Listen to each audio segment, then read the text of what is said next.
Senator Morrell. Thank you, Mr. Chair. Members, I bring before you today Senate Bill 136 that deals with what we consider in the state of Louisiana, we do not have protections given to employees regarding pay secrecy. Employers are free to require as part of employment that employees do not discuss their pay. I believe it creates a non-competitive environment. As we've discussed previously, one of the main arguments against the previous equal pay legislation I've brought is that market forces should decide whether someone's paid a certain amount of money. That's been an argument that we've heard. I hear that argument, and I think that this is an appropriate way for us to try and tackle the idea of pay equality in using the market forces argument. That being said, if you have an individual who is working at a job, that person is being paid a different rate from someone else, those two employees discuss their pay, and that person realizes they're being paid less, that gives them the ability to go to their boss and say, I should be paid more. Their boss, under this law, could say, no, you're getting paid what you're worth. Like, you don't have the experience, you don't have the background, whatever at that point. That employee then has a choice to make. Do they want to go into the open market to try and get more employment, knowing that they don't have the experience or whatever variable factors have resulted in them getting lesser employment? Or do they want to stay on the job and reach the employment level of their counterpart who has more experience or whatever those variable factors may be? So I think this is an argument that goes directly to the heart of the equal pay issue, while not being overly burdensome on business, and that we're not mandating that you pay people equally, simply that that you do not create an environment in which a person is being paid less than what they are capable of doing, and that savings accrue to an employer who prevents individuals from discussing it. The other part of this bill, which is near the end, deals with the issue of disclosure of pay when going to new employment and not requiring people to disclose their previous pay. Very simply put, if someone was underpaid at a previous job and they're required to disclose their previous pay to every new employer, you're making people negotiate against themselves.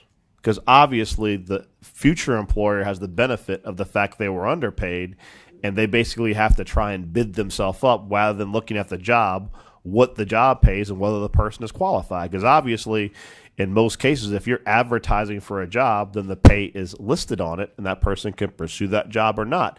But if you have a job listing where the pay is not listed, and you're simply fielding candidates to see which one you can find was paid the least at the previous job, especially in most cases in Louisiana, that individual who was paid the least was probably a woman, the benefit of that former employment underpaying them accrues to the person who's the future employee. So it doesn't require that an employer pay a certain wage. It just simply doesn't create an environment where that future employee has to negotiate against themselves and how badly they were underpaid at their previous job. That's what the bill does. It's pretty straightforward. All right. Thank you, Senator Morrell. I'll read now in the cards of support and those who would like to speak, and after that I'll read the cards of support that do not wish to speak, but those who wish to speak will come forward at the appropriate time after I read. Charmaine Casipria. Cassiope. You're doing so well. I was doing so well, Charmaine. I'm starting to get low blood sugar or something now. Vivian Gilry. Julie Harris. Does any of y'all would like to come speak on the bill? We'll wait. You wait. Thank you. All right, those now in support but do not wish to speak. Lewis Wren, President Louisiana AFL-CIO. Shane Spillman, Professional Firefighters. Michael Pastanaro, PFFA Louisiana. Marie Sweeney. Devontae Lewis, Louisiana Budget Process. Shane Riddle, LAE. Peter Robinson Brown, Power Coalition for Energy and Justice. And we'll go back again to Cassiope. Candace Cassiope. I used to have problems with Lewis Wren, and Lewis laughed about that. Angela Atkins, Louisiana Now. Jessica Frankel. And I can't read the reading there. Janet D. Barnes. Jacqueline Bates, Diane Brandon, Baton Rouge Chamber of the Links, Jinx C. Broussard, Hattie Broussard, Jacqueline J. Hill, Links, Casey Stillings, Michael Amberg, Lift, Louisiana, Jana Gassip, Aaron Monroe Wesley, Governor Edwards' office, Caroline Kormaski, myself, Amanda Brunson, Louisiana Office of Women's Policy, Melissa Flournoy, Louisiana Progress Action, and Ann W. Steyer. Those are the ones that are in favor. Looks like it may be Y. Denise Morion. And Y. Denise Morion. Those are all in favor. Does any of those in favor wish to speak or waive? They waive. Right now the letters are the ones of opposition. Those in opposition wishing to speak: Donald Starnes, NFIB, Andrew Helverson, Lot B, Jim Patterson of Lot B. You become president now. Good afternoon, Mr. Chairman and members. Dawn Starnes, NFIB. I won't give the whole rundown as we just went through our membership makeup and our impact on the economy. I'll just say that this legislation really limits the ability of a business owner to ask the questions that he or she needs to ask whenever it comes to hiring the right person for the job. We don't feel that creating a new cause of action against an employer based on what they want to ask, how they want to go about their hiring practices, is the right way to go. We know that a pay gap exists for a variety of reasons. Everything from education to flexible work hours to years of experience to location. So there's many issues that we've talked about before, and we just ask that you realize that further policing by government about what an employer can and cannot ask in an interview and their ability to hire is not going to close the pay gap. Thank you. Mr. Chairman, members, I am Jim Patterson with the Louisiana Association of Business and Industry, and I will defer my remarks to Mr. Halverson, who will speak on behalf. Thank you. Andrew Halverson. I'm an attorney at the law firm Ogletree Deakins, practice out of the firm's New Orleans office and primarily out of Lafayette. Thank you for having me today. Just a few remarks about as I review the legislation. The primary critique and the thing that strikes me the most is that it's really all the protections, provisions that are provided for in this proposed legislation is already a part of the fabric of employment protections in the workplace, specifically on the federal level, and even some of them are already part of the state fabric, state legislation as well. Specifically, when we talk about the pay transparency issues, the NLRA, the National Labor Relations Act, has been around for almost 90 years, makes it already impermissible for employers to prevent, obstruct, or make difficult for employers to talk about their wages in the workforce, at the workplace. It already makes impermissible employers to discipline employees for talking about their wages in the workplace. So this bill, this proposed legislation really adds nothing new to that. But one thing it may do is actually may put at risk some employee protections in terms of privacy. One of the things, in terms of one of the things I saw with it, specifically subsection AI and AIII, make it will prevent employers from putting in sort of restrictions or disciplining employees for disclosing other employees' pay. Now, I understand that maybe a few senators on the committee are practicing attorneys, so you know that whenever you're part of litigation, discovery requests come up where maybe you have to disclose another employee's pay. You have to go to the court, get a protective order to protect that privacy and that confidentiality, and so I would imagine most, if not all, employees desire to keep their pay, or at least have the choice to keep it secret if they want to. But here, this runs the risk of fellow employees disclosing their own pay, other people's pay without their permission. So, where the employer can't do anything, and that I think would create an injustice in the workplace where the employer can't do anything about it because this bill would tie their hands with that. Given already that the protections are there on the federal level, this new legislation under the state remedy under state action probably is unnecessary. The other component of the bill relating to prior salary history, again, is already part of the federal employment regime, but has also been incorporated into the state regime. In specific, the bill proposes to amend the Louisiana Employment Discrimination Law, which is itself modeled after Title VII. It's analyzed the exact same way as Title VII as well. So in that regard, what Title VII prohibits is already prohibited by Louisiana law.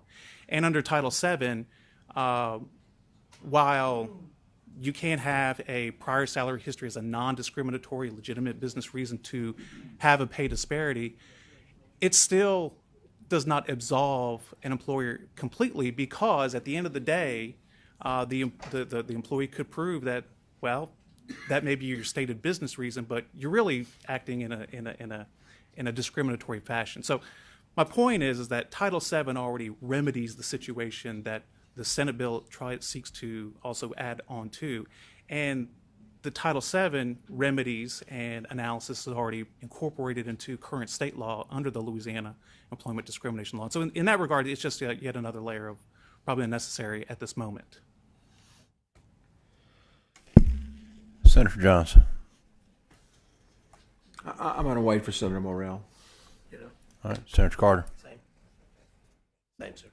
Ways also. Gentlemen, thank you. Testimony. The board is clear. Senator Morrell, I'll take Senator you take- Johns' question before I prior to close. close it. Okay. Senator Johns. Have my eloquent closing interrupted by answering Mr. Johns' questions. I'll take it All first. right, gentlemen, it's between y'all now. Thank you, Mr. Chairman. For the record, I'm not one of those attorneys up here at the table, but I am a business owner, and I have employees who have been with me a long time in my business. And this is not just about my business I'm talking about. I'm talking about particularly small businesses around this state. And I'm going to talk about a real-life practical observation that I have about your bill. And I understand where you're coming from, Senator, and I admire what you're doing. I honestly do. But for the record, I pay my employees extremely well, okay? Extremely well. And I do it for a lot of reasons, but I don't pay them all the same thing. I pay them, and all of them basically have the same work responsibilities, but I don't pay them all the same. And I base their pay based upon their work ethic, about how loyal they are, I guess. I mean, I could go through a litany of things, how in my little mind that I conclude what I'm going to pay them.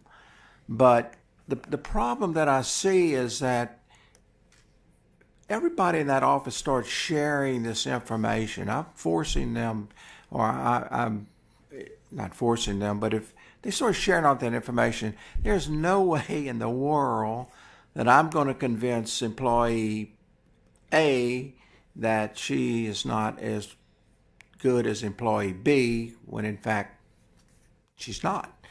I think it creates a hostility in that office setting that it's just not productive for particularly a small business to operate under. So I think there's a practical argument against your bill.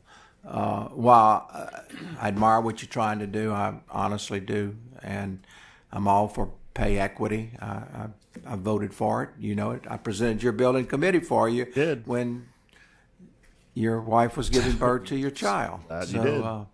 I appreciate your comments. I would counter on two levels. One, I know you have a very small office. You have a very select group of employees. I imagine you're a good employer. Everything I know about you, Ronnie, says you're a good guy in that your workplace, your work ethic, and you personally, I don't think your employees would flee if they knew what each other made and you could justify why they make it. I think, honestly, the example you gave is a perfect example of this does not require any of your employees to discuss each other's pay. They could tell once this bill does not require any employee to disclose to any other employee what their pay is. They could say, I don't want to tell you what my pay is. And there's nothing this bill requires them to do. It just simply says that when you're hiring someone, you can't make a condition of their employment that I'm going to hire you, but know that there is a no-fly zone when it comes to discussing your pay. Now, I understand, and I've spoken with Senator Peacock. I understand, and he made a very good point. It's something that I'm going to think about between now and the floor, where there is a concern regarding discussing your pay versus another employee's pay. And I think that I'm going to talk to the advocates and see if there's some room on that, because when it comes to your employees talking about their own pay, I think there is definitely an argument that could be made that with the other employees' language, you could create an environment where people are trying to find out through whatever mechanism besides discussion what the pay is. And I would also point to you in the bill, we specifically say HR people are explicitly prohibited from discussing other people's pay. I want to make sure, because that was not. Yeah, I read that. That part. So does that answer your question, Mr.? I know we fundamentally disagree, but I think I answered your question. I just, I'm 37 years in business, and I understand how people think, and I just think it has the ability to create some hostility in an office that creates a work environment that's just not good for everybody that's involved. And so anyway, with that said, you and I have had this conversation. We've had this conversation. I wanted to have it publicly with you. And I appreciate that, and I think I've addressed it. But can I do my closing now, Mr. Chairman? Yep. I'll be brief. The board is clear. You have the right to close. Okay. I will tell you to start. I know we had the esteemed individuals from lobby. I am a practitioner. Senator Bishop's a practitioner. I think that's the only two practitioners on the committee, other than Carla, who's our staff attorney. I will tell you that the weakest possible argument is that this is already protected under the law. It is the most ridiculous argument you could possibly make, because it's a non-argument. If it's already protected under the law, if there's already a remedy for it, then it's redundant. If something's redundant, we have redundant laws throughout Louisiana Civil Code, throughout it. We have 18 different ways of classifying every crime there is. We have home invasion. We have burglary of an inhabited dwelling. We have all kinds of laws that cover a variety of issues because circumstances have minor differences. If these issues were already covered, there was no discussion by the opposition that the remedy was egregious compared to the existing remedies provided under law. This is belts and suspenders is what it is. And it's simply making sure that I'll give a great example. We passed a constitutional amendment by the chairman regarding the Second Amendment. Second Amendment's already in the United States Constitution, but the chairman believed we needed belts and suspenders to make sure Louisiana, we took care of business. And you were successful with that. Belts and suspenders is not a bad thing. And when someone comes up here and says, well, this is already covered, it's already covered, what that tells you is that they don't really have a good argument against it if it's already covered and it's a redundancy in the law. But that being said, I would counter that the law he cites, the federal law, applies to a very specific set of circumstances that are drawn with such specificity that it's almost useless, which is why this is necessary. Ladies and gentlemen, I have carried a variety of equal pay bills, a variety of them. And out of all of them, I believe this is the most reasonable approach to addressing pay inequity. I want to take a moment to thank the First Lady, Don Edwards, for being here on behalf of Governor John Bell Edwards. He has been a staunch supporter of dealing with pay equity in the state, and her support here means more than you will realize. And I think it's just so important. You can't have it both ways. When I've had my previous bills that mandate equal pay, that have these very cumbersome regimes of how you reach to equal pay, the argument always is in these committees, well, that's capitalism. Capitalism, the market should drive what rates are. Now, today, now that I'm saying let the market govern, if you are paying two people differently as an employer, this bill does not make you pay them equally. It simply says that if two people are being paid unequally as an employer, you can justify it. Mr. Johns, if you're paying people unequally and you're paying them well, I promise you they're not going anywhere else. That's just the reality of it. If I have two employees and I think one is more talented than the other, and I can justify that, that employee has a choice. That is capitalism. Capitalism is telling the employee, this is what I think you're worth. That employee then has a decision to make. I agree with that estimation or I don't. And then they run the risk of going into the market and their commodity being valued less than what it was at the first job. That's the reality of it. That's capitalism. I know we barely touched on the previous employment. That is a simple fact of we do not want to put employees in a position, men or women, because this does not differentiate between the two, where they have to argue against themselves and their previous employers to the benefit of a future employer. If you know what you want to pay an engineer, then pay that engineer that rate. Don't have a crew of people come in and because one person was previously horrendously underpaid at their previous job, that future employer goes, well, I'm going to pay you less than I was going to pay someone because I know you'll take it because you were being paid less than the previous job. That's not capitalism. That's not the market governing. If anything, that's closer to insider trading.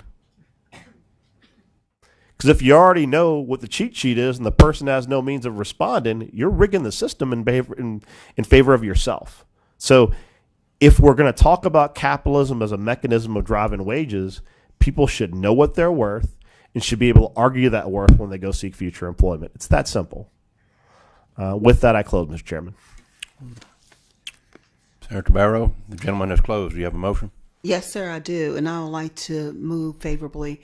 I do want to thank the First Lady as well for being here because oftentimes when pay equity occurs, it's a gender issue between males and female. And I want to commend you, JP, on being so consistent. And I agree with you. I have watched you since I've been on this side, the past 3 years, continue to bring it. And I believe that this is definitely by far the clearest, best measure ever. So again, I would like to move favorably. The gentleman has closed, and Senator Barrow has made a motion to report favorable, to which Senator Peacock has objected. Both sides of that, you said that Barrow Peacock. I noticed that. So we'll make sure we get that correct. Add that in together, we got you. We'll see how it works out. Madam Secretary, call the roll. Senator Carter? Yes. Yes. Senator Johns? No. Senator Bishop? Yes. Yes. Senator Peacock? No. No. Senator Barrow? Yes. Yes. Senator Morrell? Yes. Yes. That is 4 yeas and 2 nays. Senate Bill 136 by Morrell will be reported favorable. Thank you.